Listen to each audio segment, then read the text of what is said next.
In this video, we will take a look at interesting facts about the ancient weapon Narayan Astra.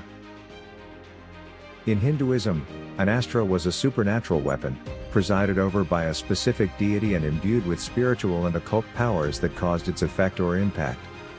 Astras come into importance mainly in the Ramayana and Mahabharata, where they are used in the great battles described in each epic. The Narayan Astra was the personal weapon of Lord Vishnu in his Narayana form. Vishnu is one of the principal deities of Hinduism.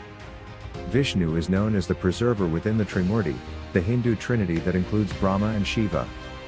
Vishnu is the supreme being who creates, protects, and transforms the universe. The Narayan Astra fired a volley of millions of deadly missiles simultaneously, the intensity of which rises in proportion to the resistance of the target. Therefore, the only way to defend against the Narayan Astra was to show total submission before the missiles hit, which would cause them to stop and spare the target. It was one of the 6 mantra-mukta weapons that could not be resisted. It was also said that it could be used only once in a war. If one tried to use it twice, it would devour the user's own army. Ashwatthama, a warrior hero in the epic Mahabharata, unleashes this weapon on the Pandavas' forces. Here is what happened when Astra was first fired. There was a thunderclap in the cloudless sky, there was rain and tempestuous wind. The earth was quaking, the oceans were angry and the sea turned its tides. This and many things happened as an indication of cataclysmic disturbance. The weapon first rose as a single rocket, then flew past over a distance to explode in the air into thousands of shapes and colors, covering the enemy positions in ever-expanding circles. Then emerged from it Lord Krishna, an avatar of Vishnu, tells the Pandavas and their warriors to drop their weapons and lie down on the ground so that they all surrender completely to the power of the weapon.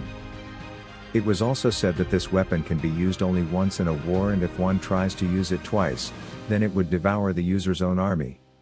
When it was used, Ekadashi, 11, Rudras appeared in the sky to destroy Pandavas. Millions of types of weapons like chakra, gada, ultra-sharp arrows appeared in rage to destroy them. Whoever tried to offend was destroyed.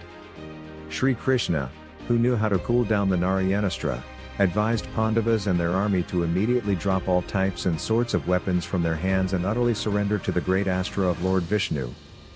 Everybody does the same and survives when targeted. The Pandava hero Bhima refuses to surrender, thinking it an act of cowardice, and attacks the downpour of fiery arrows. The Narayana weapon concentrates its shower on him, and he gets steadily exhausted. However, he was not killed as Krishna and his brothers restrain him at the right time. In Mahabharata, only Ashwatthama possessed the Narayanastra. In Ramayana, only Lord Rama possessed this weapon. If you like this video, share the love and give it a thumbs up.